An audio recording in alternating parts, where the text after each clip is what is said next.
વિદ્યાર્થી મિત્રો, શ્રી સંજય પ્રાથમિક માધ્યમિક શાળા કેશોદ, ડાભી સુધા, ધોરણ 9, પાઠ બીજો, પ્રથમ વિશ્વયુદ્ધ અને રશિયન ક્રાંતિ. પશ્ચિમના દેશોને સામ્રાજ્યવાદની લાલસા અને પ્રદેશ લાલસાની ભૂખને કારણે એને એશિયા અને આફ્રિકા જેવા દેશો ઉપર પોતાની સત્તાઓ સ્થાપી અને એ સત્તાઓ સ્થાપવા માટે તેણે બીજા જે દેશો હતા એની સાથે પણ એને યુદ્ધ કર્યું અને બીજા દેશોને તેને સામાજિક રીતે, આર્થિક રીતે, સાંસ્કૃતિક રીતે ઘણું બધું નુકસાન પહોંચાડ્યું, જેનું પરિણામ એ આવ્યું કે પ્રથમ વિશ્વયુદ્ધ છે એની શરૂઆત થઈ. પ્રથમ વિશ્વયુદ્ધ 1914થી 1918 દરમિયાન છે એ ચાલ્યું હતું અને એના પરિબળો છે, પરિણામો છે, તાત્કાલિક પરિણામો છે એ ઘણા બધા ખરાબ આવ્યા હતા. અને પ્રથમ વિશ્વયુદ્ધ બોલ્શેવિક ક્રાંતિ 1917ની છે એ ઘટના બની હતી અને ત્યારબાદ છે એના પ્રયાસો, શાંતિ માટેના પ્રયાસો છે એ કરવામાં આવ્યા હતા. અને આજે હું તમને આ વિડીયોની અંદર પ્રથમ વિશ્વયુદ્ધના કારણો છે અને શા માટે પ્રથમ વિશ્વયુદ્ધ થયું એની તમને વિડીયો ક્લિપ પણ બતાવીશ. તો તમે આ વિડીયો છે એ સંપૂર્ણ જોજો જેથી તમને વધારે ખ્યાલ આવે. તો ચાલો વિદ્યાર્થી મિત્રો, હવે આપણે પાઠ છે એને સમજીએ. ધોરણ 9 સામાજિક વિજ્ઞાન, પાઠ બીજો, પ્રથમ વિશ્વયુદ્ધ અને રશિયન ક્રાંતિ. તો પશ્ચિમ યુરોપના રાષ્ટ્રોની સામ્રાજ્યવાદની ભૂખ અને પ્રદેશ લાલસાને લીધે તેમણે એશિયા અને આફ્રિકાના દેશોમાં જઈને સંસ્થાનો સ્થાપ્યા અને તેમની સત્તાનો વિસ્તાર કર્યો. પરિણામે યુરોપના દેશો વચ્ચે સંસ્થાઓ સ્થાપવાની સ્પર્ધા શરૂ થઈ હતી. હવે પશ્ચિમ યુરોપના જે રાષ્ટ્રો હતા એને સામ્રાજ્યવાદ અને પ્રદેશ લાલસાની ભૂખ હતી કે બધું છે અમારે લઈ લેવું, એટલે એને એશિયા અને આફ્રિકાની અંદર જઈને પોતાની સત્તાનો છે એ વિસ્તાર કર્યો અને પશ્ચિમ યુરોપના જે બીજા દેશો હતા એની સાથે સ્પર્ધાઓ શરૂ થઈ હતી. પશ્ચિમ યુરોપના આ સંસ્થાન ભૂખ્યા દેશોએ એશિયા, આફ્રિકાના દેશોને આર્થિક, સામાજિક અને સાંસ્કૃતિક રીતે નુકસાન પહોંચાડ્યું હતું. વિશ્વ રાજકારણના તેના એવા પરિણામો આવ્યા કે જેને લીધે પ્રથમ વિશ્વયુદ્ધ, રશિયાની બોલ્શેવિક ક્રાંતિ વગેરે જેવા અનેક બનાવોનું છે એ સર્જન થયું હતું. તો વાલા વિદ્યાર્થી મિત્રો, ચાલો હવે આપણે વિગતવાર અભ્યાસ કરીએ. તો હવે આ આપણે અભ્યાસ કરીએ એ પહેલાં હું તમને પ્રથમ વિશ્વયુદ્ધની છે એક વિડીયો ક્લિપ બતાવું છું. રહસ્ય ટોક શો ચેનલ છે એની અંદર એક સરસ વિડીયો ક્લિપ બનાવેલી છે. તો જે તમે જોશો તો તમને ફાયદો થશે અને આ ચેનલનો પણ આપણે આભાર માનીએ કે આવી સારી વિડીયો ક્લિપ બનાવે છે અને તમને અભ્યાસની અંદર છે એ પણ ઉપયોગી થાય છે. ब्रिटेन, इटली, रूस और जापान थे, लेकिन संयुक्त राष्ट्र अमेरिका ने बाद में ब्रिटेन, इटली, रूस और जापान का साथ देकर अहम भूमिका निभाई. हालांकि कहते हैं कि किसी भी अनहोनी के संकेत पहले ही नजर आने लग जाते हैं. दरअसल इस विश्व युद्ध की शुरुआत ऑस्ट्रिया के राजकुमार और उनकी पत्नी की हत्या से शुरू हुई. माना जाता है कि ऑस्ट्रिया ने बलपूर्वक बोस्निया को जीता था और इसे अपना गुलाम बना दिया. लेकिन बोस्निया के बहुत से लोग इस गुलामी से नाखुश थे और क्रांतिकारी बन कई बार ऑस्ट्रिया के राजकुमार फर्डिनैंड को मारने की कोशिश कर चुके थे. लेकिन बोस्निया की यात्रा के दौरान भीड़ के बीच इन क्रांतिकारियों को मौका मिला और उन्होंने राजकुमार फर्डिनैंड को और उनकी पत्नी को गोली से मार दिया, जिसके बाद पूरे यूरोप में आक्रोश का माहौल छा गया था. हालांकि उस समय भी किसी ने नहीं सोचा था कि एक राजकुमार की हत्या का असर दुनिया भर के 28 देशों पर पड़ेगा. राजकुमार की हत्या के बाद ऑस्ट्रिया ने हंगरी के साथ मिलकर फ्रांस के सर्बिया पर युद्ध का ऐलान कर दिया. इस युद्ध में ब्रिटेन ने सर्बिया की मदद करने का फैसला किया तो रूस ऑस्ट्रिया और हंगरी की तरफ आ गया. इसी बीच जर्मनी ने बेल्जियम और लक्समबर्ग पर आक्रमण कर दिया, जिससे ब्रिटेन ने जर्मनी के खिलाफ युद्ध की घोषणा कर दी और इसी तरह जर्मनी ने भी ऑस्ट्रिया का साथ देने का फैसला किया. शुरुआत में जर्मनी सब पर भारी रहा. उसने ब्रिटेन के कई जहाजों और पनडुब्बियों को डुबोया. इसी बीच उस्मानिया देश भी ऑस्ट्रिया के साथ आ गया, लेकिन जर्मनी से उस समय गलती हो गई जब उसने इंग्लैंड के इस जहाज को डुबो दिया जिसमें अमेरिकी नागरिक सवार थे, क्योंकि इससे अमेरिका भी युद्ध में टूट गया और उसने ब्रिटेन और फ्रांस का साथ देने का फैसला किया. हालांकि रूस में चल रहे गृह युद्ध के चलते रूस इस विश्व युद्ध से बाहर हो गया. हालांकि अमेरिका के आने से फ्रांस, ब्रिटेन मजबूत हो चुके थे. इसके अलावा इन्होंने अपने मित्र देश इटली और जापान का भी समर्थन प्राप्त हो गया था, जिससे इन देशों की ताकत युद्ध में और बढ़ गई. वहीं ब्रिटेन के पास एक प्लस पॉइंट ये भी था कि उसने जितने भी देशों को अपना गुलाम बनाया था वहां के सैनिकों को भी उसने विश्व युद्ध में शामिल कर लिया, जिसका आलम ये रहा कि 11 नवंबर 1918 को दुनिया के 4 बड़े साम्राज्य जर्मनी, ऑस्ट्रिया, हंगरी और उस्मानिया खत्म हो गए और ये विश्व युद्ध ऑस्ट्रिया और हंगरी की माफी के बाद रुका. हालांकि विश्व युद्ध तो खत्म हो गया, लेकिन बुरा असर हारने वाले और जीतने वाले और इसके अलावा दुनिया के कई छोटे बड़े देशों पर पड़ा। दुनिया के कई देशों की आर्थिक स्थिति बद से बदतर हो गई। नरसंहार के कारण हजारों परिवार अनाथ हो गए। अब भारत पर विश्व युद्ध का क्या असर रहा, ये शायद बताने की जरूरत नहीं है, क्योंकि उस समय की स्थिति से भारत आज भी जूझ रहा है। हालांकि इसकी एक वजह ये भी थी कि भारत उस समय ब्रिटेन के अधीन था और ब्रिटेन के आग्रह पर भारत के 8 लाख सैनिकों ने विश्व युद्ध में भाग लिया, जिसमें से 47,000 से ज्यादा भारतीय सैनिक मारे गए थे। वहीं 65,000 सैनिक जख्मी हो गए थे। पहले विश्व युद्ध में ब्रिटेन ने भारत का पैसा भी पानी की तरह बहाया, जिसके कारण भारत की अर्थव्यवस्था बदतर हो गई। विश्व युद्ध का बोझ दुनिया भर के देश आज तक उठा रहे हैं। हालांकि दूसरे विश्व युद्ध के बाद दुनिया भर के देशों को ये बात तो भली भांति समझ में आ गई कि विश्व युद्ध में भले ही कोई भी जीते, लेकिन आंतरिक तौर पर ये सभी को खत्म कर देता है। अब आप हमें कमेंट में बताइए। તો વિદ્યાર્થી મિત્રો, આપણે વિડીયો ક્લિપ જોઈ છે કે પ્રથમ વિશ્વ યુદ્ધ છે એ કઈ રીતે થયું અને એના કયા કયા કારણો હતા એ આપણે થોડીક માહિતી એમાંથી મળી। અને ત્યાર પછી આપણે જોઈએ કે પશ્ચિમ યુરોપ અને એશિયા આફ્રિકામાં સંસ્થાનવાદ, એટલે કે એશિયા અને આફ્રિકામાં સંસ્થાનો સ્થાપવામાં પશ્ચિમ યુરોપના રાષ્ટ્રો મુખ્ય હતા। તેમની આ સામ્રાજ્યવાદી લાલસાએ તેમના પાડોશી રાષ્ટ્રોને પણ છોડ્યા ન હતા।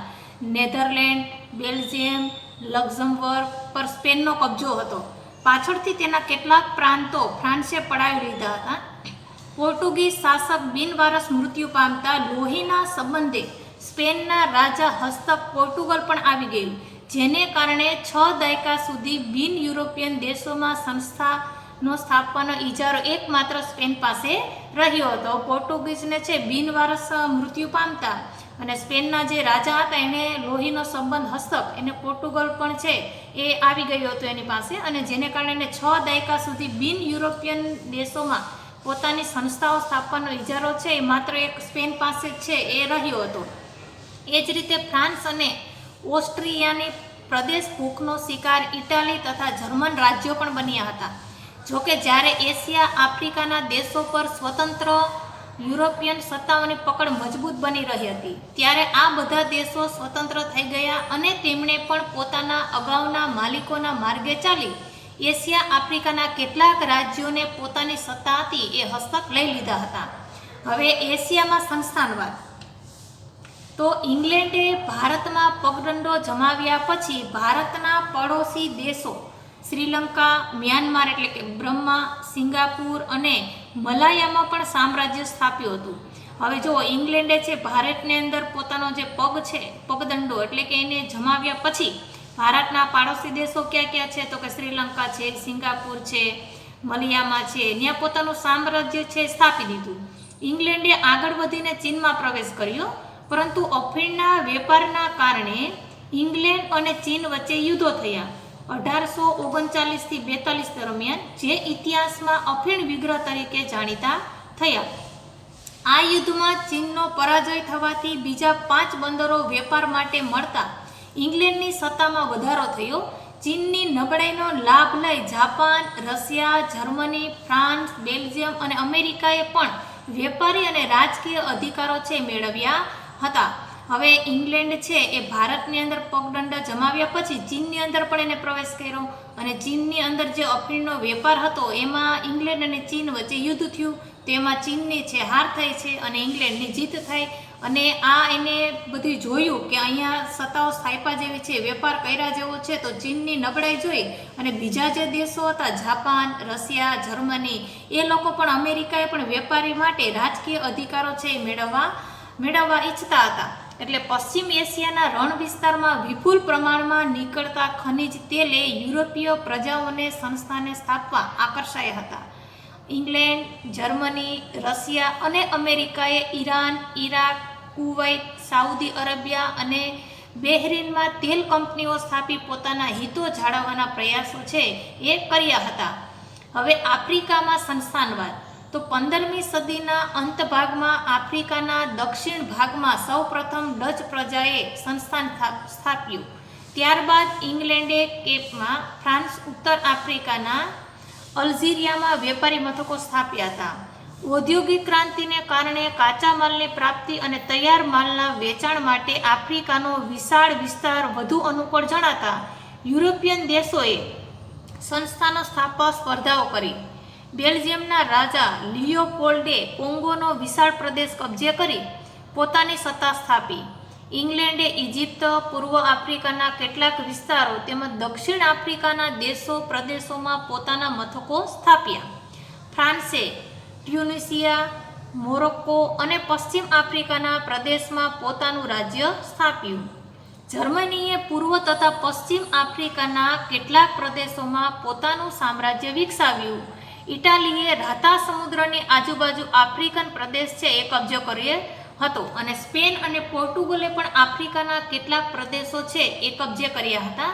અને આ પ્રાદેશિક વિસ્તારો મેળવવાની સ્પર્ધા વચ્ચે બર્લિન ખાતે યુરોપિયન રાજ્યોની એક પરિષદ મળી 1884 થી 85 દરમિયાન, જેમાં આફ્રિકાના જુદા જુદા પ્રદેશો વહેંચી લેવામાં આવ્યા અને આ પ્રમાણે સમગ્ર આફ્રિકામાં યુરોપના વિવિધ દેશોનું સામ્રાજ્ય છે એ સ્થપાયું હતું. એક તરફ યુરોપના સંસ્થાન ભૂખ્યા રાષ્ટ્રો એશિયા આફ્રિકાના પ્રદેશો પર પોતાની સંસ્થાન સ્થાપી સ્વહસ્તક કરવા માંગતા હતા, ત્યારે બીજી બાજુ જર્મની અને ઇટાલીમાં એકીકરણ થયું હતું. તેથી જર્મનીએ ઔદ્યોગિકરણ, વ્યાપારીકરણ અને સંસ્થાનીકરણની હરીફાઈમાં ઝંપલાવ્યું હતું. આ ઝડપી બદલાતા જતા પ્રવાહોએ આ દેશોનું રાજકીય અને આર્થિક તેમજ સામાજિક શોષણ કર્યું હતું. તેનાથી તેમનો વિકાસ અટકી ગયો હતો, જેણે પ્રથમ વિશ્વયુદ્ધની ભૂમિકાનું છે એ સર્જન કર્યું હતું. ત્યાર પછી પ્રથમ વિશ્વયુદ્ધ છે એના પરિબળો 1914 થી 1918 સુધી છે પ્રથમ વિશ્વયુદ્ધ ચાલ્યું હતું.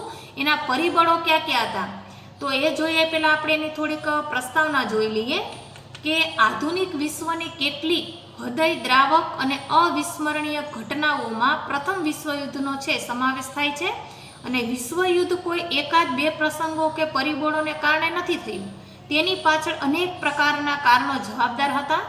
પ્રથમ વિશ્વયુદ્ધનો પ્રારંભ 1 ઓગસ્ટ 1914ના રોજ થયો હતો. આ તારીખ વિદ્યાર્થી મિત્રો યાદ રાખજો, 1 ઓગસ્ટ 1914ના રોજ છે એ પ્રથમ વિશ્વયુદ્ધનો પ્રારંભ થયો હતો. અને જર્મનીએ સેડાનની લડાઈમાં ફ્રાન્સને પરાજય આપ્યો.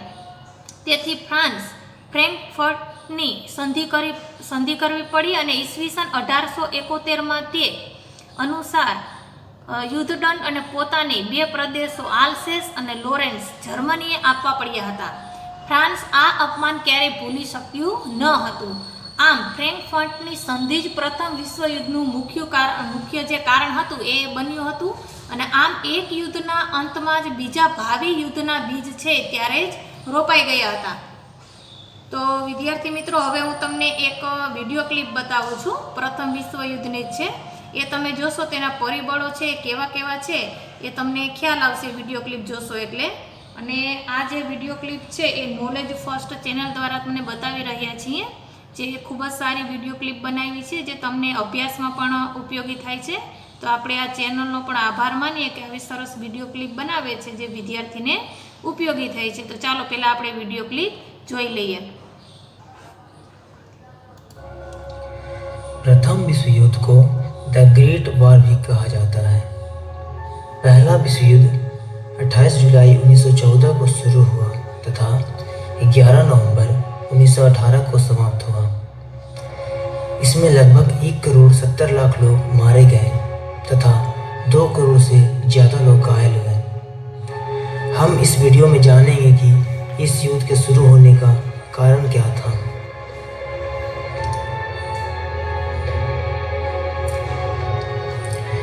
इसे विस्तार से समझने के लिए कुछ घटनाओं का जानना जरूरी है। यह शुरू होती है ऑस्ट्रिया और हंगरी से, जो 1867 ईस्वी में विलय होकर एक राष्ट्र बन चुके थे।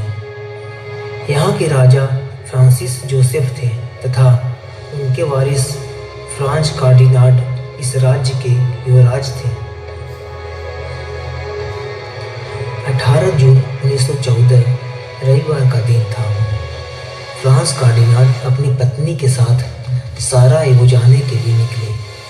यह शहर उनके ही राज्य में आता था क्योंकि वे 1908 में बोस्निया हर्जेगोविना को जीत चुके थे, अतः वे यहाँ के राजा थे। वे वहां रेलवे स्टेशन पर शाही ट्रेन से अपनी पत्नी के साथ उतरे। सुबह के 9:45 थे।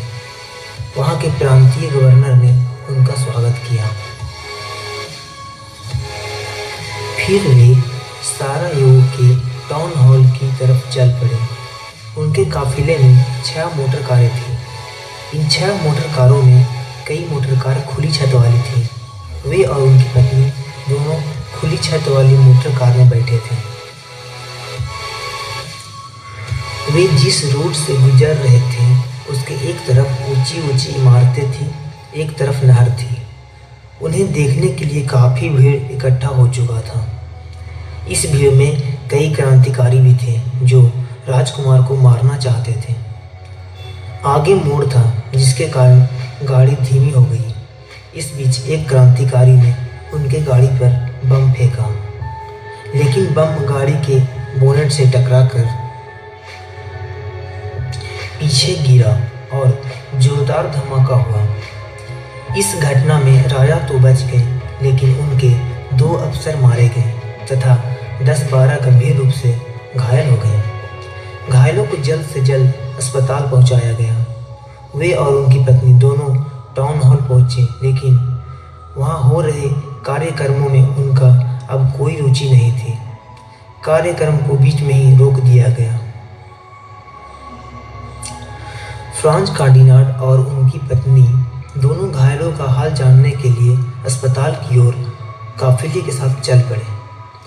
अस्पताल जाने का वही रास्ता था जिससे वे आए थे। वहां अभी भी काफ़ी भीड़ मौजूद थी। भीड़ में कुछ क्रांतिकारी पिस्तौल लेकर मौजूद थे। राजकुमार का गाड़ी जैसे ही धीमा हुआ, उनमें से एक क्रांतिकारी जिसका नाम गैब्रिएल प्रिंसिप ने आगे बढ़कर राजकुमार की गाड़ी के ऊपर पिस्तौल से गोलियों का बौछार कर दिया, जिसमें राजकुमार और उनकी पत्नी दोनों की मृत्यु हो गई। यह प्रथम विश्व युद्ध का प्रमुख कारण में से एक था। गैब्रिएल प्रिंसिप जिसने गोली मारी वो सर्बिया का रहने वाला था तथा सर्बिया और ऑस्ट्रिया दोनों एक दूसरे का दुश्मन थे। ऑस्ट्रिया ने सर्बिया पर हमला कर दिया और यह प्रथम विश्व युद्ध का शुरुआत था। उधर जर्मनी का एकीकरण पहले ही हो चुका था, जो काफ़ी शक्तिशाली था। इटली का एकीकरण 1861 में हो चुका था। ये सब जाति और भाषा के आधार पर हुआ था। लेकिन सबसे ज़्यादा राष्ट्रवाद के भावना से हुआ। पूरे यूरोप में राष्ट्रवाद फैला हुआ था। रसिया ऑस्ट्रिया हंगरी के सामने एक सवाल देश को मजबूती से खड़ा करना चाहता था, इसलिए वह सर्बिया का खुला समर्थन कर रहा था। ऑस्ट्रिया हंगरी तथा जर्मनी के लोग जर्मैनिक जाति के थे, इसलिए जर्मनी का झुकाव ऑस्ट्रिया की तरफ था तथा सर्बिया शत्रु देश था। पूरा यूरोप 2 गुट में बंट चुका था। नए नए हथियारों ने देशों को और आत्मबल दिया। उन्हें लगा वे इन हथियारों का उपयोग कर अवश्य ही युद्ध जीत जाएंगे। मशीन गन, टैंक ने खोजकर्ता देशों को और भी ज़्यादा आत्मबल दिया। उन्हें लगता था कि वे इन हथियारों के दम पे बहुत ही कम समय में शत्रु देशों को हरा देंगे। जर्मनी ने उसी समय लड़ाकू हवाई जहाज भी बना लिए थे। इंग्लैंड और फ्रांस भी लड़ाकू हवाई जहाज बना चुके थे। उन्हें इन हथियारों पे काफ़ी गर्व था। उन दिनों यूरोप में सभी देशों का किसी न किसी देश के साथ कोई न कोई सैन्य समझौता था, जिससे वे युद्ध की स्थिति में साथ देने के लिए प्रतिबद्ध थे। इसमें युद्ध का पहल करने वाला पहला देश रसिया था। इसका एक कारण था कि रसिया की आंतरिक स्थिति उस समय बहुत ही खराब थी। साम्यवादी क्रांतिकारी जार निकोलस के सामने आंदोलन कर रहे थे। वे देश में राजशाही समाप्त कर साम्यवाद लाना चाहते थे।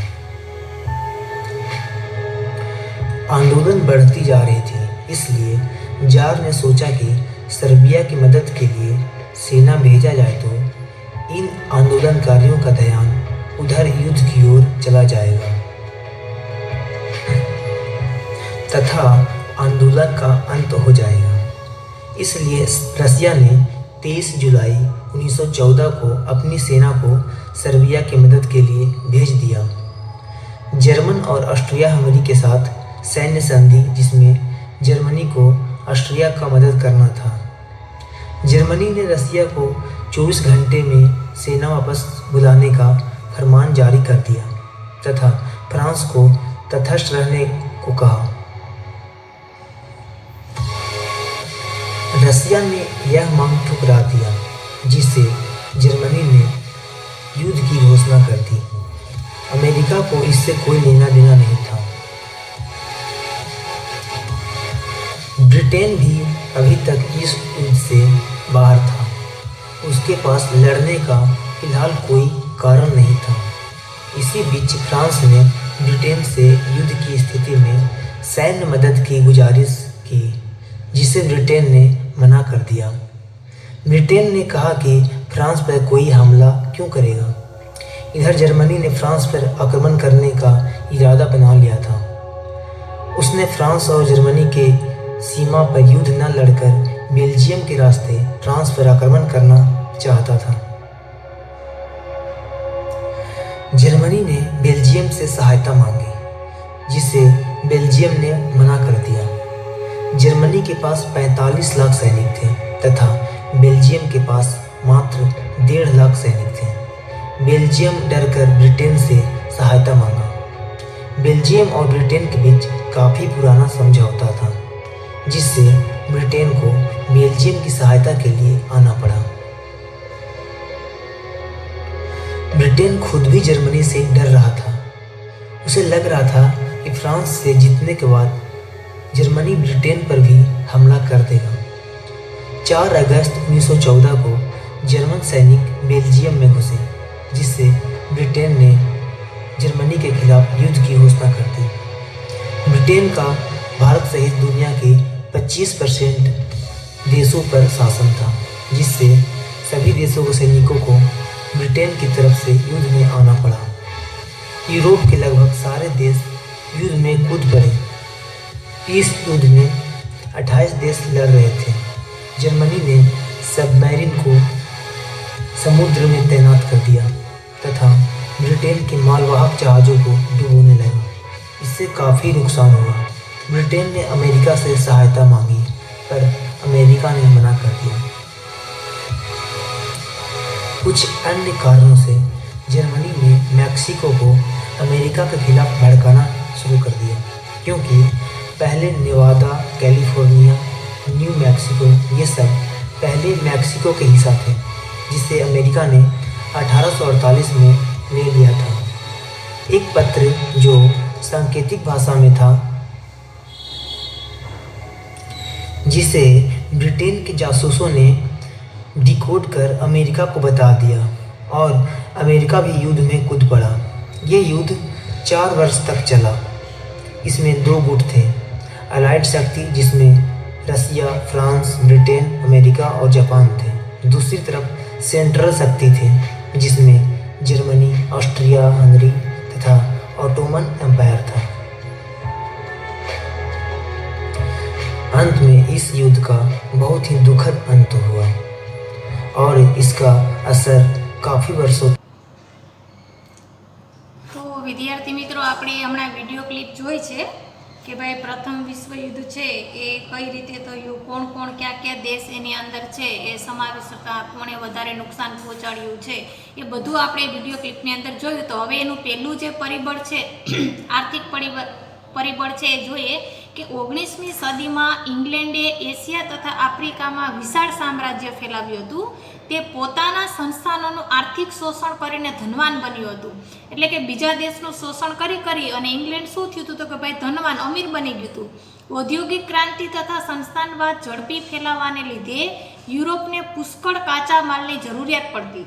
19મી સદીની છેલ્લી 25મીમાં જર્મનીએ એશિયા અને આફ્રિકામાં બજારો મેળવવા હરીફાઈ કરવા માંડી। હવે જો 19મી સદીની છેલ્લી જે 25મીમાં છે એ જર્મનીએ એશિયા અને આફ્રિકાની અંદર આવી અને શું કર્યું તો કે હરીફાઈ કરવા માંડી. ઇંગ્લેન્ડ તો હતું જ. જર્મનીએ ઇંગ્લેન્ડ તથા ફ્રાન્સની તુલનામાં સસ્તો માલ આપવા માંડ્યો. હવે જર્મની છે ઇંગ્લેન્ડ જે માલ વેચતો એના કરતાં ફ્રાન્સની અને ઇંગ્લેન્ડની તુલનામાં જે જર્મની છે એ માલ કેવો આપતો તો કે સસ્તો આપવા માંડ્યા. તેણે એશિયા તથા આફ્રિકાના ઇંગ્લેન્ડ તથા ફ્રાન્સના બજારો આ રીતે તોડવા માંડ્યા. પરિણામે એક બાજુ જર્મની તથા બીજી બાજુ ઇંગ્લેન્ડ વચ્ચે તીવ્ર આર્થિક સ્પર્ધાઓ થઈ હતી. કેમ કે હવે ઇંગ્લેન્ડ અને જે ફ્રાન્સ હતા એના બજારો તૂટવા માંડ્યા હતા. કેમ કે જર્મની જે સામાન છે માલ છે એ સસ્તા ભાવ વેચતું હતું, એટલે ઇંગ્લેન્ડ અને જર્મની વચ્ચે છે તીવ્ર સ્પર્ધા થઈ હતી. બીજું આવે છે લશ્કરવાદ. યુરોપના રાષ્ટ્રોમાં પ્રાદેશિક વિસ્તાર માટે જે હરીફાઈ થાય તે માટે લશ્કરી બળ આવશ્યક અને મહત્વનું હતું. ઇંગ્લેન્ડ, ફ્રાન્સ, ઓસ્ટ્રિયા, રશિયા વગેરે રાષ્ટ્રોએ પોતાની સૈન્ય તાકાત વધારવા માંડી હતી. જાપાન, ઇટાલી, જર્મની જેવા કેટલાક રાષ્ટ્રોમાં ફરજિયાત લશ્કરી તાલીમ શરૂ થઈ હતી. સ્વરક્ષણના બહાના નીચે શસ્ત્રોનું ઉત્પાદન વધાર્યું હતું. આમ લશ્કરવાદને ઉત્તેજન મળ્યું અને આર્થિક સ્પર્ધાઓ લશ્કરી સ્પર્ધા ઉમેરાતા યુદ્ધનું વાતાવરણ વધારે ઉગ્ર બન્યું હતું. હવે જો યુરોપના જે રાષ્ટ્રો છે એને પ્રાદેશિક વિસ્તાર માટે હરીફાઈઓ કરવી પડતી હતી અને હરીફાઈની અંદર એને યુદ્ધ કરવા માટે શસ્ત્રોની પણ જરૂર પડતી હતી અને સૈન્યની પણ જરૂર પડતી હતી. તો એ બંનેને છે લશ્કરવાદને વધારે ઉત્તેજન મળ્યું અને જેને કારણે છે એ આર્થિક સ્પર્ધાઓમાં લશ્કરી સ્પર્ધા ઉમેરાતા યુદ્ધનું વાતાવરણ છે થોડુંક વધારે ઉગ્ર બની ગયું હતું. ત્રીજું આવે છે જૂથબંધી અને ગુપ્ત સંધિઓ. પ્રથમ વિશ્વયુદ્ધ સર્જવામાં જૂથબંધીઓ અને ગુપ્ત કરારોએ મહત્વનો ભાગ ભજવ્યો હતો. પ્રથમ વિશ્વયુદ્ધ પહેલા વિશ્વ બે જૂથોમાં વહેંચાયેલું હતું. એક બાજુ જર્મની, ઓસ્ટ્રિયા, હંગેરી, બલ્ગેરિયા તથા તુર્કસ્તાનનું જૂથ અને બીજી બાજુએ ઇંગ્લેન્ડ, ફ્રાન્સ, રશિયા તથા જાપાનનું જૂથ હતું. આ બંને જૂથો વચ્ચે ઈર્ષા, દુશ્મનાવટ, શંકા, કુશંકા, ભય, તિરસ્કારની ભાવના પેદા થઈ જે પ્રથમ વિશ્વયુદ્ધનું છે મહત્વનું પરિબળ બન્યું હતું. ચોથું આવે છે ઉગ્ર રાષ્ટ્રવાદની ભાવના. બેલ્જિયમ અને ગ્રીસની તેમજ ઇટાલી અને જર્મનીનું એકીકરણ રાષ્ટ્રવાદના પરિણામો હતા. પરંતુ ત્યારબાદ યુરોપમાં રાષ્ટ્રવાદની ભાવનાએ ઉગ્ર અને સંકુચિત સ્વરૂપ ધારણ કર્યું. યુરોપમાં આર્થિક ઈર્ષાઓ, ખેંચતાણ, પ્રતિસ્પર્ધાઓ, સામ્રાજ્યવાદ એટલો બધો વધી ગયો કે એકબીજા રાષ્ટ્રોના હિતો ટકરાવા લાગ્યા. યુરોપના અગ્રણીય રાષ્ટ્રોએ પોતાના પ્રજાજનોને ઉગ્ર આક્રમક દેશભક્તિના પાઠો ભણાવ્યા. હવે યુરોપના જે રાષ્ટ્રના હતા એને શું કર્યું લોકોએ તો કે ભાઈ પોતાના જે પ્રજાજનો હતા ને એને ઉગ્ર અને આક્રમક દેશભક્તિનો એને પાઠ ભણાવ્યો, શીખવાડ્યો કે પોતાના દેશ પ્રત્યે પ્રેમ અને અન્ય રાષ્ટ્રોની પ્રત્યે ધૃણાને પ્રોત્સાહન આપ્યું. એટલે પોતાના દેશ પ્રત્યે છે એ પ્રેમ રાખવાનો અને બીજા જે દેશ પ્રત્યે છે એને ધૃણા ઉત્પન્ન કરી, એને દુશ્મન થાય, અંદરથી નફરત થાય એવો ભાવ છે પ્રજાને એણે આપ્યો.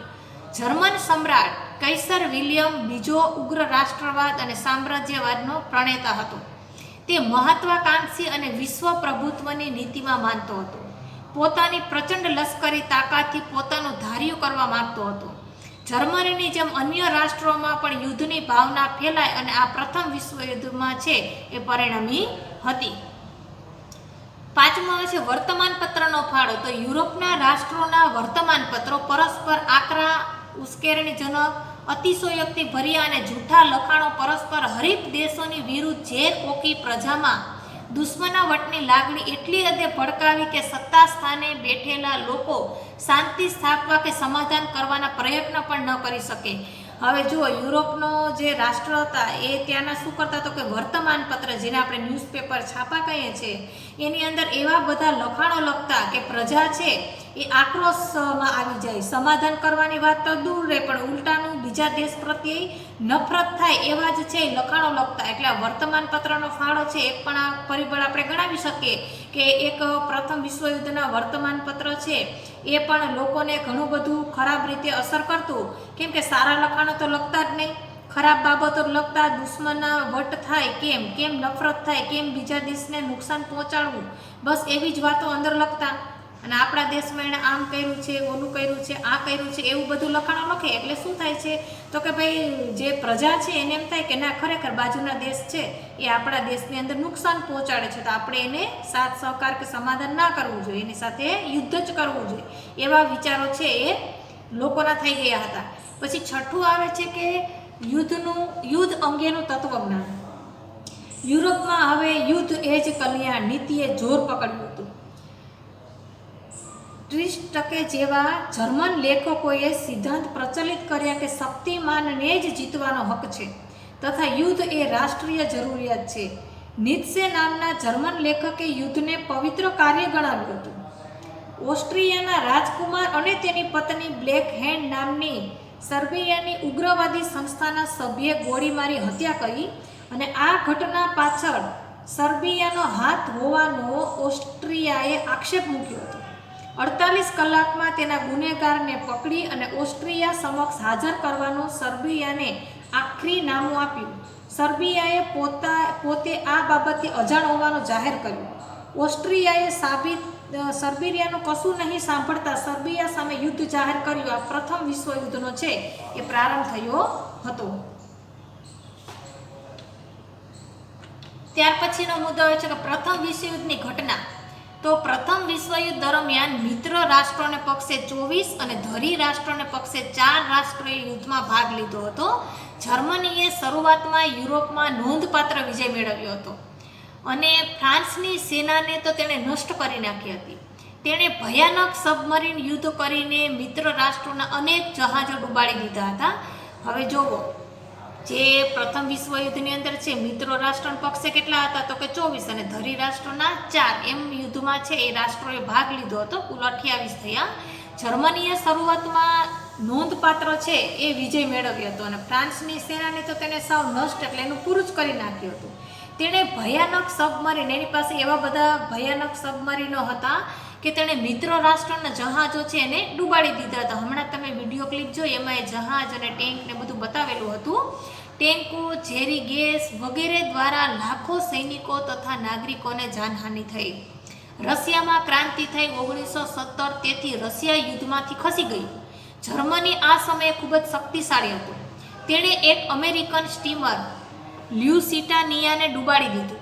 તેમાં 147 અમેરિકન સૈનિકો તેના ભોગ બન્યા.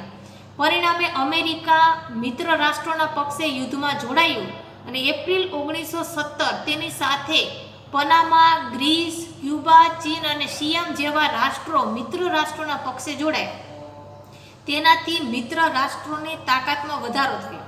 અમેરિકાના લશ્કર સાથે જર્મન સેના ટકી શકી નહીં. સમગ્ર યુદ્ધનું પાસું બદલાઈ ગયું. બલ્ગેરિયા સપ્ટેમ્બર 1918 તુર્કી તથા ઓસ્ટ્રિયા મિત્ર રાષ્ટ્રોને શરણે આવ્યા. ઓક્ટોબર 1918માં જર્મન સમ્રાટ કૈસર રાજસત્તા છોડી ભાગી ગયો. જર્મન પ્રજાસત્તાકે 11 નવેમ્બર 1918ના રોજ મિત્ર રાષ્ટ્રોની શરણાગતિ સ્વીકારી લીધી અને યુદ્ધ વિરામ કરાર ઉપર હસ્તાક્ષર કર્યા અને વિશ્વયુદ્ધનો જે અંત આવ્યો હતો. વિદ્યાર્થી મિત્રો, આ તારીખ તમે ખાસ યાદ રાખજો કે 11 નવેમ્બર 1918ના રોજ મિત્ર રાષ્ટ્રોની શરણાગતિ હતી એ સ્વીકારી લીધી અને યુદ્ધને વિરામ એટલે પૂર્ણ કર્યું ત્યાં અને કરાર ઉપર હસ્તાક્ષર કરીને વિશ્વયુદ્ધનો અંત છે એ ત્યારે આવ્યો હતો. પ્રથમ વિશ્વયુદ્ધના પરિણામો અને એના તાત્કાલિક પરિણામો. તો પેલું જ આવે છે કે જાનમાલની હાનિ. એટલે લગભગ 6.5 કરોડ લોકોએ યુદ્ધમાં ભાગ લીધો હતો. અંદાજે 1 કરોડ મૃત્યુ પામ્યા, 2 કરોડ ઘવાયા અને 70 લાખ લોકો કાયમ માટે અપંગ બન્યા. યુદ્ધ બાદ રોગચાળો, ભૂખમરો, હત્યાકાંડ લીધે મરનારાઓની સંખ્યા વધારે હતી. યુદ્ધમાં કુલ ખર્ચનો આંકડો તો ઘણો વધુ હતો. જો યુદ્ધનું પરિણામ શું આવ્યું તો કે લગભગ 6.5 કરોડ લોકો છે એમાં યુદ્ધમાં ભાગ લીધો હતો અને અંદાજે 1 કરોડ તો એમાંથી મૃત્યુ પામ્યા, 2 કરોડ ઘવાયા, 70 લાખ લોકો જેટલા અપંગ થઈ ગયા, અપાહિજ થઈ ગયા. પછી યુદ્ધ બાદ શું થયું તો કે રોગચાળો ફાટી નીકળ્યો, ભૂખમરો, કોઈને ખોરાક પણ પૂરતો જમવા માટે મળતો ન હતો, હત્યાકાંડો થવા માંડ્યા કેમ કે પૈસાની અછત આવી જાય એટલે લોકો શું કરતા, પૈસા માટે, પોતાની જરૂરિયાતો સંતોષવા માટે હત્યાઓ કરતા.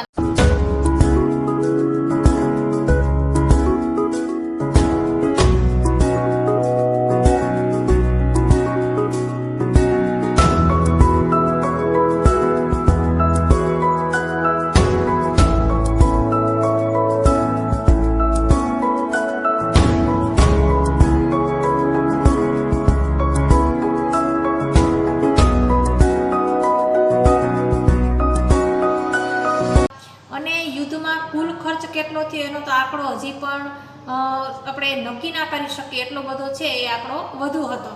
બીજો આવે છે સામાજિક પરિવર્તન.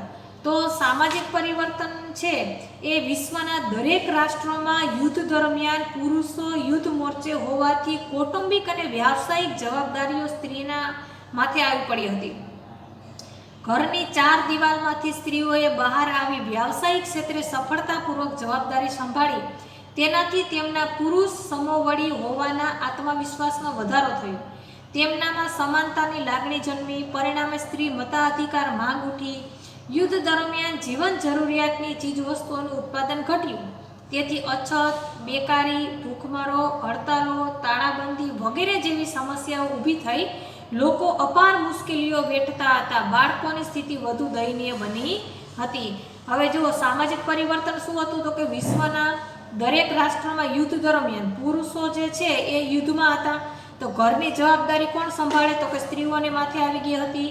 તો જે સ્ત્રી 4 દિવાલની અંદર રહેતી એ સ્ત્રી વ્યાવસાયિક ક્ષેત્રે પોતાના ઘરની જવાબદારી સંભાળવા માટે પુરુષ સમોવડી બની ગઈ હતી અને એની અંદર એક આત્મવિશ્વાસ આવી ગયો હતો કે મારા જે પતિ યુદ્ધમાં છે તો હું મારા બાળકો માટે મારા ઘરની જવાબદારી હું પોતે સંભાળીશ. અને તેમનામાં સમાનતાની લાગણી જન્મી. અને ત્યારબાદ સ્ત્રીમાં મત અધિકારની માંગ ઉઠી અને યુદ્ધ દરમિયાન જીવન જરૂરિયાતો ચીજવસ્તુઓનું ઉત્પાદન છે એ ઘટ્યું હતું, જેને કારણે અછત આવી ગઈ હતી, બેકારી કે નોકરી ધંધાને ભૂખમરો હતો, જમવાનું બધાને પૂરતું મળતું ને, હડતાલો થતી, તાળાબંધી થતી જેવી ઘણી બધી સમસ્યાઓ છે ઊભી થઈ હતી. ખાસ કરીને વધારે પડતી જે દયનીય સ્થિતિ હોય બાળકોની હતી કે બાળકોની સ્થિતિ ઘણી બધી ખરાબ હતી કે બાળકોને પૂરતું છે એ જમવા ન મળતું, એને રહેવા માટે ઘરો પણ એટલા બધા સારા ત્યાં નહોતા, હડતાલો થતી, અભ્યાસક્રમની અંદર પણ ભણી પણ સારી રીતે ના શકતા અને એના મગજની અંદર આ યુદ્ધ જેવા છે ખરાબ વિચારો છે બાળ માનસની અંદર છે બાળકો જોતા અને એનું અનુકરણ છે એ કરતા. એટલે બાળકો ઉપર ખૂબ જ માઠી અસર પડી એમ આપણે છે એ આ પ્રથમ યુદ્ધનું વિશ્વયુદ્ધનું પરિણામ છે ગણી શકીએ. પછી વર્સેલસની સંધિ, એટલે એની અંદર આપણે જોઈએ કે ભાઈ પ્રથમ વિશ્વયુદ્ધ છે એના અંતિમ ચરણમાં જર્મની દ્વારા છેલ્લું જ્યારે ચરણ હતું, છેલ્લો અંતિમ પડાવ હતો ત્યારે મિત્ર રાષ્ટ્રોની બિનશરતી શરણાગતિ સ્વીકાર થતા યુદ્ધનો અંત આવ્યો. ત્યારબાદ મિત્ર રાષ્ટ્રોએ રાજધાની પેરિસ ખાતે શાંતિ પ્રક્રિયા હાથ ધરી. તેમાં 58 જેટલા કમિશનો રચાયા હતા અને 145 જેટલી બેઠકો યોજવામાં આવી હતી. યાદ રાખજો, 58 જેટલા કમિશનો રચાયા હતા અને 145 જેટલી બેઠકો છે એ યોજવામાં આવી હતી. પેરિસ શાંતિ સંમેલનમાં જર્મની સાથે જે સમજૂતી કરવામાં આવી તે વર્સેલસના શીશ મહેલ મિરર પેલેસમાં કરવામાં આવી હોવાથી વર્સેલસની સંધિ તરીકે ઓળખાય. વર્સેલસની આ સંધિમાં 4 પ્રકારની જોગવાઈ હતી. પહેલી પ્રાદેશિક વ્યવસ્થા, બીજી લશ્કરમાં ઘટાડો અને નિશસ્ત્રીકરણ, ત્રીજું યુદ્ધમાં વળતરના હપ્તાની ગોઠવણી અને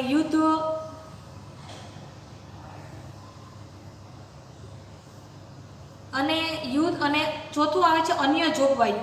આ સંધિમાં અમેરિકન પ્રમુખ વુડરો વિલ્સન, બ્રિટિશ વડાપ્રધાન લોર્ડ જ્યોર્જ, ફ્રાન્સના વડાપ્રધાન ક્લેમેન્સોએ અને ઇટાલીના ઓરલેન્ડોએ મહત્વની કામગીરી કરી હતી. આ યુદ્ધમાં જર્મનીને જવાબદાર ગણવામાં આવ્યો હતો. જર્મની પર 6.5 અબજ પાઉન્ડનો યુદ્ધ દંડ લાગવામાં આવ્યો હતો. હવે જુઓ, હવે આ બધાએ જે આખી યુનિટી નક્કી કરી હતી એમાં આ યુદ્ધ થયું એની પાછળ જર્મનીને છે એ જવાબદાર ગણવામાં આવ્યો હતો અને એને 6.5 અબજ પાઉન્ડનો છે દંડ લાગુ કરવામાં આવ્યો હતો કે તમારા કારણે જે છે આ યુદ્ધ થયું હતું. તેના રૂહર પ્રાંત જેવા પ્રદેશો ફ્રાન્સને આપવા પડ્યા. તેની રહાઇન નદી આંતરરાષ્ટ્રીય જળમાર્ગ માટે ખુલ્લી મૂકવામાં આવી. ફ્રાન્સની સરહદે આવેલા રહાઇનલેન્ડ પ્રદેશમાં કિલ્લેબંધી કરવાની મનાઈ ફરવામાં આવી તેમજ ખનિજ સમૃદ્ધ પ્રદેશ 15 વર્ષ માટે ફ્રાન્સને આપવામાં આવ્યો. તેના મોટા ભાગના સંસ્થાનો પડાવી લેવામાં આવ્યા. આલ્સેસ અને લોરેન્સ પ્રાંત ફ્રાન્સને પરત કરવામાં આવ્યા. આ ઉપરાંત દર વર્ષે મોટી માત્રામાં તેણે કોલસો અને લોખંડ ફ્રાન્સ અને મિત્ર રાષ્ટ્રોને યુદ્ધ વળતર તરીકે આપવાના હતા. આ તમામ શરત ઉપર જર્મની પાસે બંદૂકની અણીએ બળજબરીની સહી કરાવવામાં આવી. તેનાથી જર્મન પ્રજાના હતાશ અને નિરાશા જન્મી. પરિણામે જર્મનીનું અર્થતંત્ર છિન્ન ભિન્ન થઈ ગયું. એને જે કાંઈ પણ સંધિમાં નક્કી કરવામાં આવ્યું એ બધું છે જર્મનીએ કરવું પડે એમ હતું, અને જર્મનીના આવા કામ પાછળ એને દંડ પણ કરવામાં આવ્યો, અને આ બધી જર્મનીએ બધી શરતો સ્વીકારી લીધી. તો ત્યાંની જે પ્રજા હતી એને હતાશા અને નિરાશા આવી ગઈ.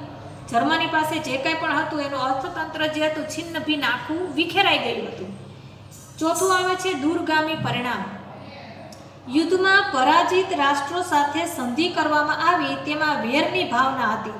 હવે જુઓ, યુદ્ધ જે હતું પરાજિત રાષ્ટ્રો સાથે, જે હારી ગયા હતા એવા રાષ્ટ્રો સાથે સંધિ કરવામાં આવી તો હજી પણ એની અંદર વેરની ભાવના હતી. તેનાથી જગતમાં શાંતિ સ્થાપી શકાય નહીં. સામ્યવાદી રશિયાને રાષ્ટ્રસંઘમાં સ્થાન ન આપ્યું. અમેરિકામાં રાષ્ટ્રસંઘમાં જોડાયું નહીં. તેથી દ્વિતીય વિશ્વયુદ્ધ કારણ પ્રથમ વિશ્વયુદ્ધની શાંતિ પ્રક્રિયા જ સર્જન પામ્યું તેમ કહી શકાય. પછી આવે છે રશિયાની બોલ્શેવિક ક્રાંતિ 1917. તો ઈસવીસન 1917માં રશિયામાં ક્રાંતિ થઈ તે વિશ્વના ઇતિહાસની એક અગત્યની ઘટના છે ગણાવી શકાય. રાજકીય પરિબળોમાં રશિયાની પ્રજા ઝારશાહીના દમન નીચે કચડાતી હતી. રશિયામાં વંશ પરંપરાગત આવનાર બધા જ ઝાર રાજાઓ આપખુદ અને નિરંકુશ શાસન ભોગવતા હતા. ઝારના શાસનમાં પ્રજાને કોઈ અધિકાર ના હતા.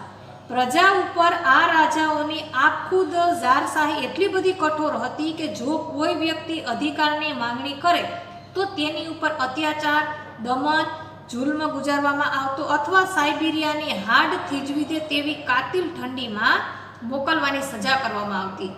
આ અનિયંત્રિત અને અત્યાચારી રાજાશાહી પ્રજા માટે દુઃખ, ગરીબાઈ અને યાતનાઓનું કારણ બની ગઈ. રશિયાના ખેડૂતો, ખેતદાસો, મજૂરો પુષ્કળ કામ કરવા છતાં પણ તેમને પૂરતું વળતર મળતું ન હતું. તેમની સ્થિતિ કંગાળ બની ગઈ હતી.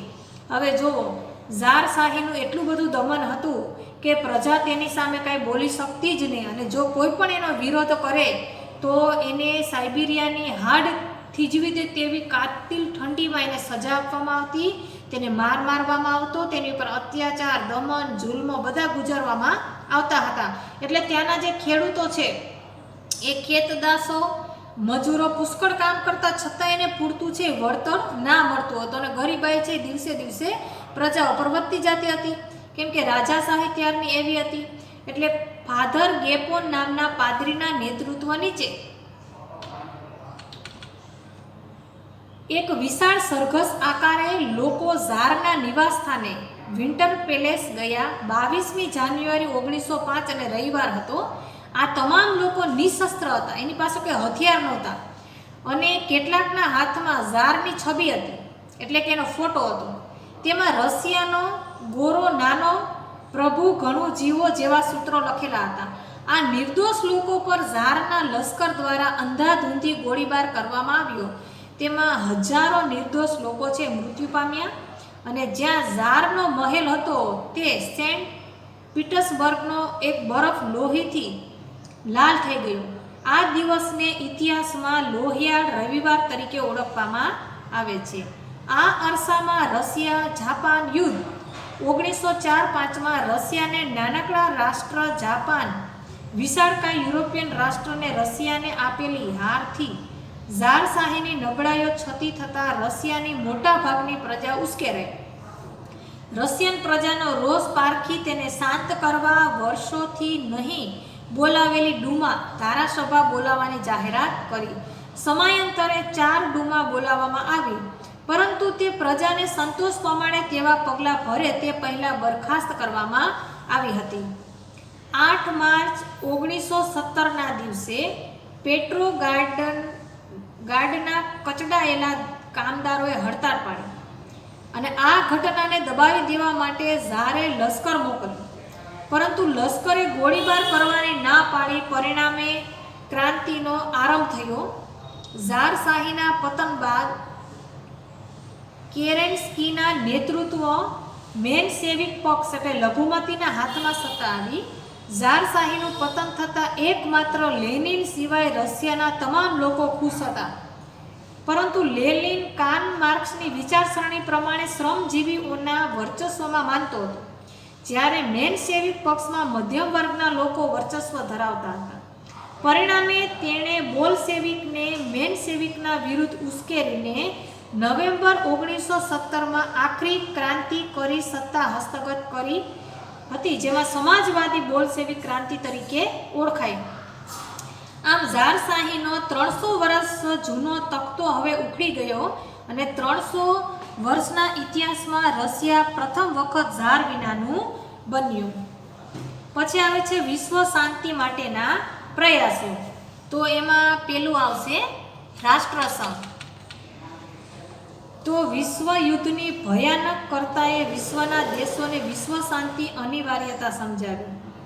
હવે જુઓ, વિશ્વ યુદ્ધથી શું નુકસાન થાય છે, કેવા કેવા પરિણામો ભોગવવા પડે છે, એ વિશ્વના દેશોને છે અનિવાર્ય રીતે સમજાવવું, અને તે માટે આંતરરાષ્ટ્રીય સંગઠનની આવશ્યકતા સમજાવતા વિશ્વ શાંતિથી દિશામાં સત્વરે અને સક્રિયપણે વિચારવાની ફરજ પડી. અમેરિકાના રાષ્ટ્રપતિ વુડરો વિલ્સને રાષ્ટ્રસંઘની સ્થાપનામાં વિશેષ યોગદાન આપ્યું હતું. વુડરો વિલ્સનના 14 મુદ્દાઓનો આગળ ધરીને પેરિસ શાંતિ પ્રક્રિયામાં 10 જાન્યુઆરી 1920ના દિવસે રાષ્ટ્રસંઘની રચના કરવામાં આવી. હવે રાષ્ટ્રસંઘના ઉદ્દેશો કયા કયા હતા? તો કે આંતરરાષ્ટ્રીય શાંતિ અને સલામતી જાળવવી, એટલે કે આખા વિશ્વની અંદર છે શાંતિ અને સલામતી જળવાઈ રહી, પહેલું ઉદ્દેશ્ય હતું. બીજું, દરેક રાષ્ટ્રે અન્ય રાષ્ટ્રની અખંડિતતા જાળવી રાખવી, એટલે એકબીજા રાષ્ટ્રોએ છે નુકસાન ના પહોંચાડવું, એકબીજાને માન સન્માન આપવું અને બધાની અખંડિતતા છે જાળવી રાખવી. યુદ્ધ નીતિનો ત્યાગ કરવો, નાની એવી બાબતની અંદર છે યુદ્ધ નહીં કરવાનો, બને ત્યાં સુધી સમજૂતીથી કાર્ય કરવાનો અને યુદ્ધનો ત્યાગ કરવાનો. ચોથું, આંતરરાષ્ટ્રીય સંબંધો વિકસાવવા, એકબીજા દેશો સાથે સારા સંબંધો રાખવા કે તકલીફ પડે મુશ્કેલીના સમયે એકબીજા રાષ્ટ્રો છે એ એકબીજાને મદદરૂપ થઈ શકે એવા સંબંધો છે એ વિકસાવવા જોઈએ. આંતરરાષ્ટ્રીય ઝઘડાઓનો શાંતિમય રીતે કે મધ્યસ્થી દ્વારા ઉકેલ લાવવો, એટલે કોઈ આંતરરાષ્ટ્રીય ઝઘડો હોય, કોઈ પણ બે દેશ વચ્ચેનો ઝઘડો હોય તો વચ્ચે ત્રીજા દેશને મધ્યસ્થી રાખી અને એનું સમાધાન છે એ કરી લેવું જોઈએ, જેથી યુદ્ધ જેવી પરિસ્થિતિ છે ઊભી ના થાય. અને છઠ્ઠું છે, જો કોઈ રાષ્ટ્ર રાષ્ટ્રસંઘ કે મધ્યસ્થીની અવગણના કરે તો બળવાખોર રાષ્ટ્ર જાહેર કરવું. હવે જો કોઈ રાષ્ટ્ર છે એ મધ્યસ્થી ન રાખે અને યુદ્ધ કરવા માટેનું જોર પકડે કે ના ભાઈ અમારે કંઈ મધ્યસ્થી રાખવો નથી, અમારે તો યુદ્ધ કરવું જ છે, તો એવા રાષ્ટ્રને છે બળવાખોર રાષ્ટ્ર છે જાહેર કરવામાં આવતું. વિશ્વ શાંતિની સ્થાપના કરવા માટે સ્થપાયેલા રાષ્ટ્રસંઘ મહાસત્તાઓની સામ્રાજ્યવાદી નીતિને અંકુશમાં રાખી શક્યું નહીં અને 1939માં બીજા વિશ્વયુદ્ધની શરૂઆત થઈ.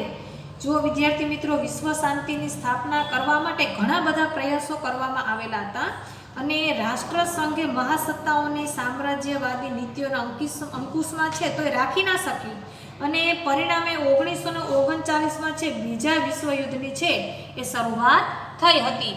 તો અહીંયા છે આ પાઠ આપણો પૂરો થાય છે અને આ પાઠની અંદર આપણે જોયું કે પ્રથમ વિશ્વયુદ્ધ છે એમાં કયા કયા દેશો જવાબદાર હતા અને ઘણા બધા પ્રશ્નો પણ તમને આમાંથી પૂછાઈ શકે એવા છે કે એશિયા અને આફ્રિકામાં સંસ્થાનો સ્થાપવામાં કયા રાષ્ટ્રો મુખ્ય હતા?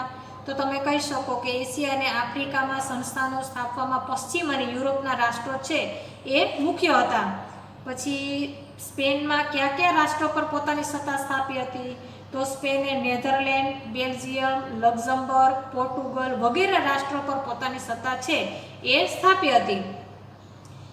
ચીનના કયા કયા દેશોએ વેપારી અને રાજકીય અધિકારો મેળવ્યા હતા? તો યાદ રાખજો, ચીનમાં England, Russia, Germany, France, Belgium, America, Japan વગેરે દેશોએ વેપારી અને રાજકીય અધિકારો છે મેળવ્યા હતા.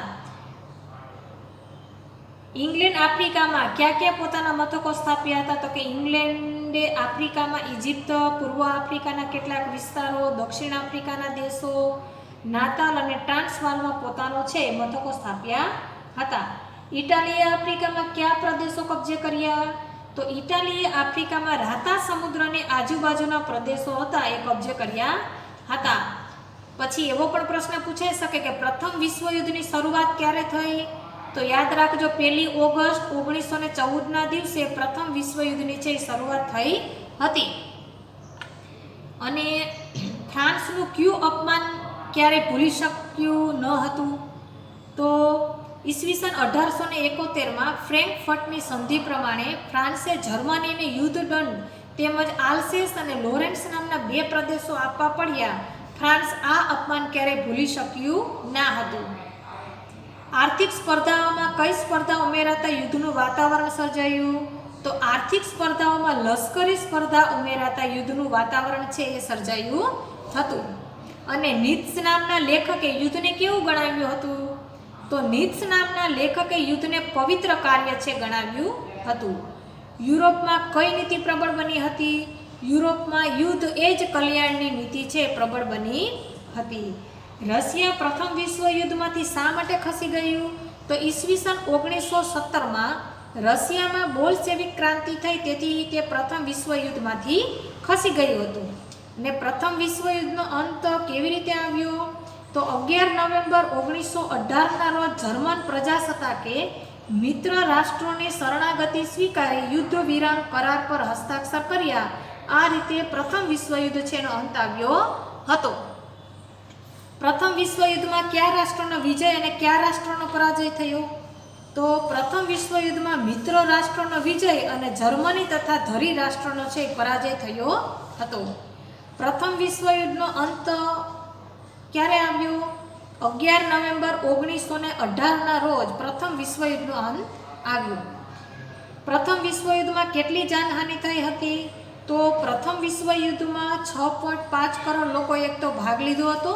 તેમાંથી 1 કરોડ મૃત્યુ પામ્યા, 2 કરોડ ઘવાયા અને 70 લાખ લોકો છે એ અપંગ બન્યા હતા. રશિયા અને જાપાન વચ્ચે ક્યારે યુદ્ધ થયું અને તેનું શું પરિણામ આવ્યું? તો ઈસવીસન 1904 અને 5માં રશિયા અને જાપાન વચ્ચે યુદ્ધ થયું હતું અને એ યુદ્ધમાં રશિયાની હાર થઈ હતી. રશિયન ક્રાંતિને કયા નામે ઓળખવામાં આવી? તો યાદ રાખજો, રશિયન ક્રાંતિને ઈસવીસન 1917ની સમાજવાદી બોલ્શેવિક ક્રાંતિને નામે ઓળખવામાં આવી હતી. હવે વિદ્યાર્થી મિત્રો, તમને એવું પણ પૂછાઈ શકે કે ભાઈ સંકલન સ્પષ્ટ કરો, શબ્દોનું સંકલન સ્પષ્ટ કરો, તો તમને એમ કે એકીકરણ છે. તો એકીકરણ એટલે શું? તો કે એકબીજા સાથેનું જોડાણ, અનેકનું એક થવું. પ્રથમ વિશ્વયુદ્ધ પહેલા જર્મનીના ચાન્સેલર બિસ્માર્ક જર્મનીના જુદા જુદા પ્રદેશોને જોડીને જર્મનીને એક રાષ્ટ્ર બનાવ્યું હતું, એટલે કે જર્મનીનું એકીકરણ કર્યું હતું. બીજું છે સામ્રાજ્યવાદ. તો રાજકીય, આર્થિક અને લશ્કરી દ્રષ્ટિએ વિકાસ પામેલા દેશ કોઈ અલ્પવિકસિત દેશ પર પોતાનું રાજકીય આધિપત્ય જમાવે તેને સામ્રાજ્યવાદ કહેવામાં આવે છે. અને સામ્રાજ્યવાદ છે દેશ વિસ્તારવાદી નીતિ અપનાવે છે અને બીજા દેશોને પરાધીન બનાવી તેનું શોષણ કરે છે અને તે સમૃદ્ધ બને છે. તે પ્રજાને ગુલામ બનાવી તેની સંસ્કૃતિનો વિકાસ નોંધે છે, તેમની પર પોતાની સંસ્કૃતિનો પ્રભાવ જમાવે છે. સંધિ એટલે શું થાય? સુલેહ. જગતના 2 દેશો વચ્ચે કોઈ કારણસર યુદ્ધ થાય અને યુદ્ધના અંતે એક દેશનો વિજય થાય અને બીજો દેશનો પરાજય. પરાજિત દેશ વિજેતા દેશની શરણાગતિ સ્વીકારે ત્યારે તેને વિજેતા દેશ સાથે સુલેહ કરવી પડે, એટલે કે તેને સંધિ કહે છે. સંધિમાં પરાજિત દેશનો વિજેતા દેશની કેટલીક શરતો છે સ્વીકારવી પડે છે. રાષ્ટ્રસંઘ. રાષ્ટ્રસંઘ એટલે રાષ્ટ્રોને સંગઠિત અને વ્યવસ્થિત સમુદાય. પ્રથમ વિશ્વયુદ્ધને અંતે વિશ્વના દેશોને વિશ્વ શાંતિની જરૂર સમજાય, તેથી જગતમાં વિશ્વ શાંતિ સ્થાપવાના હેતુથી અમેરિકાના રાષ્ટ્રપ્રમુખ વુડરો વિલ્સનના નેતૃત્વ નીચે પેરિસમાં ભરાયેલી શાંતિ પરિષદ 10 જાન્યુઆરી 1920ના દિવસે વિશ્વના રાષ્ટ્રોનું સંગઠન કરી એક સંસ્થા રાષ્ટ્રસંઘની સ્થાપના કરી હતી. તો વિદ્યાર્થી મિત્રો, આવા તમને પ્રશ્નો અને વ્યાખ્યાઓ પણ પૂછાઈ શકે છે. તો આ પાઠ આપણો અહીંયા પૂરો થાય છે. તો તમે એક વખત પાઠ્યપુસ્તકની અંદરથી પણ થોડુંક વધારે વાંચન કરજો અને આ વિડીયો ક્લિપને એ બધું ધ્યાનથી જોજો અને સમજવાનો પ્રયત્ન કરજો, એટલે તમને પ્રથમ વિશ્વયુદ્ધ છે એ આખો તમને પાઠ સારી રીતે સમજાઈ જશે. Thank you.